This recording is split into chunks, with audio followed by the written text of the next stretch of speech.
Pope Leo reminds the elderly that God's loving eyes are on them at all times. The words of encouragement are part of the Holy Father's message for the 6th World Day of Grandparents and the Elderly, being held this Sunday. The Sunday observance takes precedence for the feast day on July 26th, in which the Church honors Saints Joachim and Anne, the parents of the Blessed Virgin Mary and the grandparents of our Lord. The elderly and fragile and grandparents will be on the minds of the faithful around the world. EWTN Vatican correspondent Zofia Czubak has more. At the end of this week, coinciding with the feast day of St. Anne and St. Joachim, the Catholic Church will celebrate World Day for Grandparents and the Elderly, a day dedicated to these unique and special people in our lives who have helped form generations, shared their wisdom and years of life experience, raised us with the necessary sternness, and spoiled us with their unconditional love. This is the gift of our grandparents. Pope Francis established the World Day for Grandparents and the Elderly in 2021 to highlight their important role in families and society.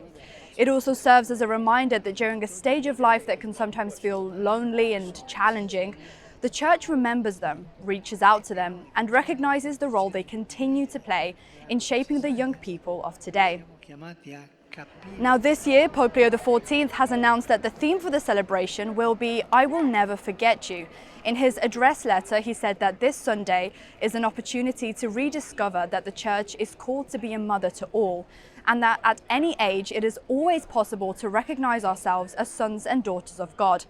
He acknowledged that quite a few elderly people share the painful feeling of being forgotten, especially as they experience loneliness or sometimes being reduced to a bed or an illness. Although Pope Francis established this day only 5 years ago, the Catholic Church has a long history of caring for the elderly through monastic communities, hospitals built by knights in the Middle Ages, and many religious orders that have dedicated their lives to serving the weak, sick, and vulnerable. Additionally, as we know, the Church's work continues today through its advocacy for palliative care and its opposition to euthanasia, protecting the dignity of every elderly person's life. Pope Leo XIV is reminding us and grandparents all over the world that even if it does not come naturally to think this way, the truth is that even in old age, we do not cease to be sons and daughters.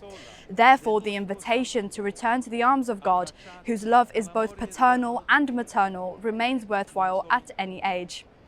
In Rome, Zofia Czubak for EWTN Pro-Life Weekly.